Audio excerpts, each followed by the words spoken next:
Hi friend, आपका स्वागत है यूपी बोर्ड ऑनलाइन स्कूल में। आज हम समुच्चय पढ़ने वाले हैं, ठीक ना, जिसकी खोज जॉर्ज कैंटर ने की थी।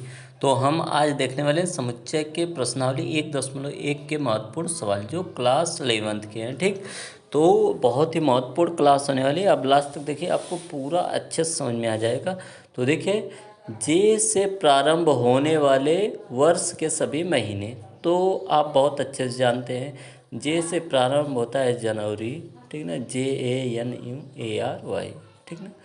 और एक प्रारंभ होता है हमारा जू जून, और एक प्रारंभ होता है हमारा जुलाई, ठीक ना, JULY। तो ये सब महीने हैं, हम इनको गिन सकते हैं ना, मतलब क्लियर हैं कि हाँ यही 3 होते हैं। तो यानी यह कैसा है, यह समुच्चय है। क्यों है? क्योंकि हम इसे किसी को समझा सकते हैं, ठीक ना, या परिभाषित कर सकते हैं मैथ की भाषा में कि हाँ यही 3 महीने होते हैं। ठीक, फिर अगला हमसे पूछा है कि भारत के 10 अधिक प्रतिभाशाली लेखक। तो ये लेखक जो होते हैं, किसी के लिए कोई भी प्रतिभाशाली हो सकता है, ठीक ना। आपके अलग हो सकते हैं, मेरे अलग, तो परिभाषित नहीं है, ठीक ना। जब परिभाषित नहीं है तो यह समुच्चय नहीं होगा, ठीक ना। यह समुच्चय नहीं होगा क्योंकि इसके बारे में निश्चित नहीं किया जा सकता कि कौन कौन लेखक प्रतिभाशाली हैं। ठीक, विश्व के सर्वश्रेष्ठ 11 बल्लेबाज, विश्व का कहा, और तो विश्व में बहुत से बल्लेबाज सर्वश्रेष्ठ हैं। तो 11 आपका अलग होगा, मेरा अलग होगा, तो निश्चित नहीं है, तो परिभाषित नहीं है।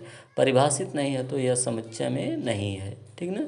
यह समुच्चय में नहीं है, आपको एकदम क्लियर हो गया होगा। ठीक, फिर इसके बाद हम लोग देखेंगे अगला।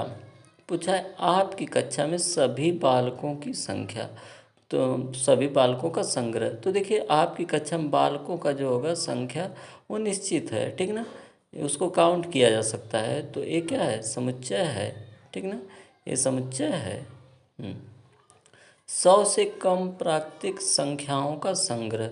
तो 100 से कम क्या होगा, 1 2 3 इस तरह लेके 100 से कम 99, यानी इसको काउंट कर सकते हैं कि नहीं, काउंट कर सकते हैं। तो यह क्या है, समुच्चय है, यानी परिभाषित है। ठीक, आपको एकदम क्लियर समझ में आया होगा, ठीक ना।